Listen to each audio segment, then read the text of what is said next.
साहिल रोज की तरह आज भी रात में घर देर से आया और आते ही अपनी पत्नी खुशबू से आने वाले कल का प्रोग्राम बताने लगा कि कल उसे कहाँ कहाँ और किन किन दोस्तों के साथ घूमने जाना है। खुशबू तो शादी के 2 साल से ही साहिल के इन्हीं प्रोग्रामों को सुनती आ रही थी। उसने धीरे से उससे कहा कि साहिल, खाना खा लो प्लीज़। कल मुझे सुबह ऑफिस जल्दी जाना है, वहाँ एक ज़रूरी मीटिंग है। तो ये कहकर खुशबू ने टेबल पे खाना लगा दिया। दोनों ने खाना खाकर जल्दी सोना ही ठीक समझा। सुबह का उजाला सब तरफ फैल चुका था, मगर खिड़कियों पे पड़े पर्दे आज हटाए नहीं गए थे। साहिल ने साइड टेबल पे नजर डाली तो वहां चाय भी नहीं रखी थी। उसने तुरंत घड़ी देखी तो उस वक्त सुबह के 8:30 हो चुके थे। घर में कोई आहट या हलचल भी नहीं थी। इससे पहले 2 साल में कभी ऐसा नहीं हुआ था कि खुशबू उसे उठाए बगैर और चाय दिए बगैर या घर के छोटे मोटे काम किए बगैर ऑफिस चली गई हो। वो खुशबू को फ़ोन लगाने ही जा रहा था कि उधर से खुशबू का फ़ोन आ गया। वो कुछ कहता या पूछता, इससे पहले ही उधर से खुशबू ने कहा, साहिल, मैं आज तुम्हारा घर छोड़ के इस शहर में कहीं बहुत दूर रहने के लिए आ गई हूँ।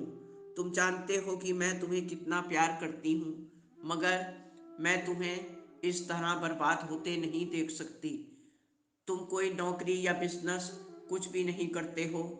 मेरे बार बार समझाने पर भी तुमने मेरी बातों को गंभीरता से नहीं लिया है। मैं मानती हूँ कि मैं और मेरा घर और तुम्हारा काम मेरी सैलरी से अच्छी तरह चल रहा है, मगर तुम्हारा अपने पैरों पर खड़ा होना बहुत ज़रूरी है साहिल। इस तरह 2 साल से घूम फिर के और दोस्तों में हर वक्त अपना समय जाया करके तुम आगे की ज़िंदगी में बहुत पछताओगे। फिर ना ये उम्र रहेगी, ना ही ये मौके, और वक्त भी गुजर जाएगा। साहिल, सोचो तो, तुमसे मेरी गुजारिश है कि मुझे ढूंढने की और मुझसे मिलने की कभी कोशिश ना करना, ना ही मेरे ऑफिस आना, और ना मुझे बार बार ज़्यादा फ़ोन करना। मेरा वादा है कि तुम जब भी अपने पैरों पर खड़े हो जाओगे या कोई काम धंधा करने लगोगे तो मैं फिर से घर लौट आऊँगी। और अब ये तुम्हारे ऊपर निर्भर करता है कि तुम कितनी जल्दी अपने पैरों पर खड़े होकर कोई काम धंधा करते हो। तुम्हें मेरी बातों से बहुत तकलीफ तो हो रही होगी साहिल, लेकिन मैं तुम्हारी राह का कांटा नहीं बल्कि प्रेरणा बनना चाहती हूँ। अपना ख्याल रखना। मेरा प्यार सिर्फ तुम्हारे लिए है और हमेशा रहेगा। बाय साहिल। और खुशबू ने ये सब कहकर फ़ोन काट दिया। साहिल ने ख्वाबों में भी नहीं सोचा था कि उसे खुशबू के बिना वो भी इन हालातों में जीना पड़ेगा।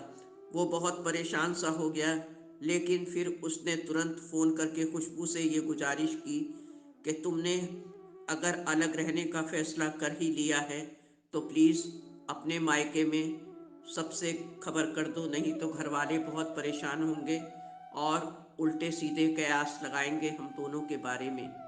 खुशबू ने साहिल की ये बात मान ली। खुशबू एक बहुत अमीर खानदान की बेटी थी, लेकिन स्वभाव से बहुत गैरतमंद इंसान थी वो। उसे ज़िंदगी में किसी के भी ऊपर डिपेंड होना गवारा न था। इसलिए उसने कड़ी मेहनत करके एमबीए तक पढ़ाई की और इस वक्त वो एक बड़ी कंपनी में प्राइवेट सेक्रेटरी के पद पे कार्यरत थी। वो देखने में भी अद्वितीय सुंदरी थी तथा स्वभाव से बहुत सरल और उदार थी। बॉस उसे बहुत मानते थे। सारे ऑफिस में उसकी बहुत इज्जत थी। साहिल से भी उसकी मुलाकात तब हुई थी जब वो एक कॉलेज में अपनी पढ़ाई कर रही थी। साहिल अपनी बहन के एडमिशन के सिलसिले में वहाँ आया था। कॉलेज के कैंटीन में खुशबू और साहिल ने एक दूसरे को पहली बार देखा था। पहली ही नज़र में दोनों ही एक दूसरे के प्रति आकर्षित हो गए थे। साहिल फिर रोज़ ही अपनी बहन के कॉलेज में उसे छोड़ने के बहाने आने जाने लगा और अपनी बहन के द्वारा उसे खुशबू का नाम भी पता चल गया। इस तरह रोज़ आते जाते और अपनी बहन के ज़रिए काफ़ी बातें खुशबू के लिए साहिल को मालूम हो चुकी थी। और एक दिन खुशबू का फ़ोन नंबर भी अपनी बहन से उसको मिल गया।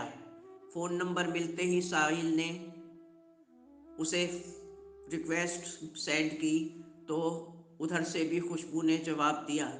इस तरह फ़ोन पे बातों का सिलसिला चल निकला। फिर धीरे धीरे वो दोनों करीब आते गए और वो एक दूसरे से असीम प्रेम भी करने लगे थे। खुशबू के सब घर वाले काफ़ी पढ़े लिखे और खुले विचारों के इंसान थे। एमबीए करने के बाद जब खुशबू की नौकरी एक अच्छी कंपनी के ऑफिस में लग गई और 2 साल गुजर गए तो खुशबू के पापा और मम्मा ने उसकी शादी की चर्चा घर में शुरू कर दी। फिर एक दिन खुशबू ने मौका देखकर अपनी माँ को साहिल के विषय में सब कुछ सच सच बता दिया और उससे शादी की इच्छा भी जाहिर की। तो खुशबू के घर वाले सहर्ष तैयार हो गए। फिर साहिल के घर वालों से जाकर उसके घर पे बातचीत की। दोनों तरफ से शादी की रजामंदी मिलते ही खुशबू की शादी साहिल से हो गई। साहिल भी अच्छे परिवार का बेटा था। घर में किसी चीज़ की कोई कमी ना थी। खाते पीते परिवार से ताल्लुक़ था उसका। अब खुशबू शादी के प्रारंभ में काफ़ी बिजी रही। साहिल के साथ इधर उधर घूमती रही और दोस्तों में दावतें होती रहीं। उसके अपने ऑफिस से उसने 1 महीने की छुट्टी शादी के लिए ले ली थी। अब धीरे धीरे छुट्टियां भी समाप्त हो रही थीं। खुशबू ने ऑफिस जाने की तैयारी शुरू कर दी थी, लेकिन साहिल बेफिक्र सा था। अब खुशबू ऑफिस जाने लगी और धीरे धीरे खुशबू को पता चल गया कि साहिल कोई काम धंधा या बिजनेस या कुछ और नहीं करता है।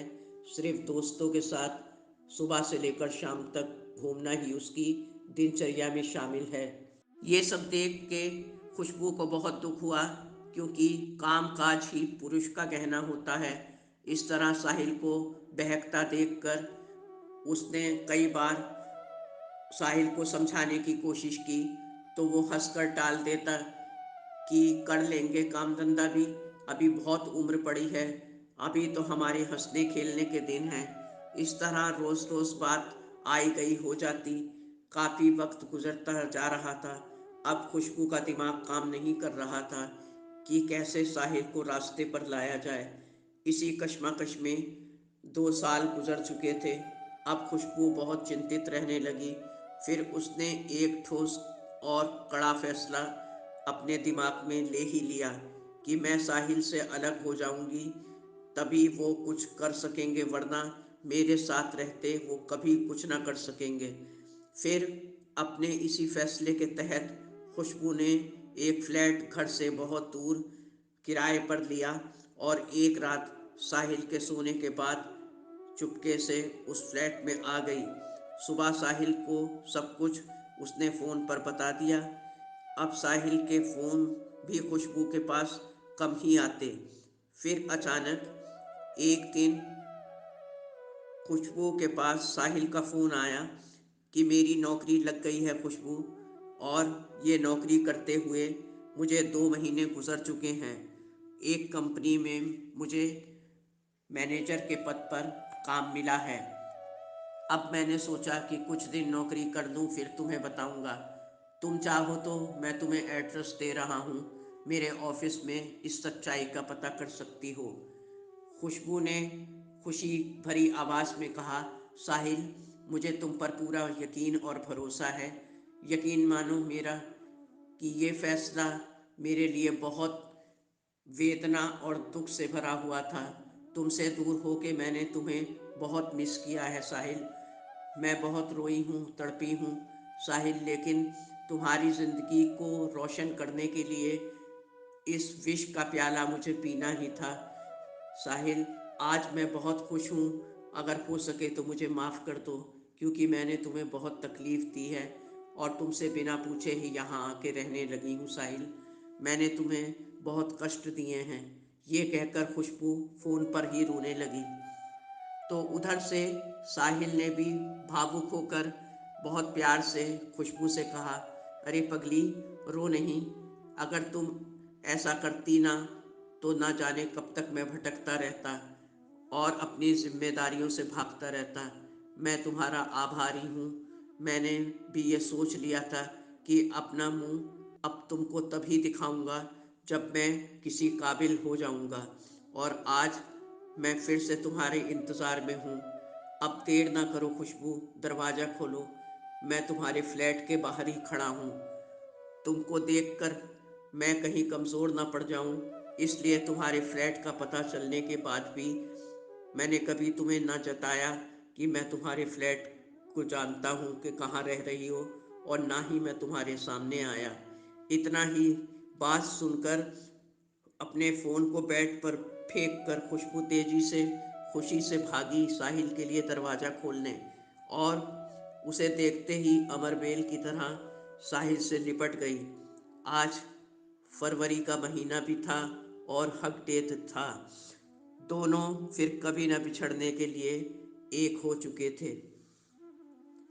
दोस्तों, उम्मीद है ये कहानी आपको अच्छी लगी होगी। मेरे चैनल को सब्सक्राइब और वीडियो को लाइक करना ना भूलें। और ज़िंदगी बहुत हसीन है, इसको खुशहाल होके जिए। धन्यवाद। आपकी अपनी जैस्मीन।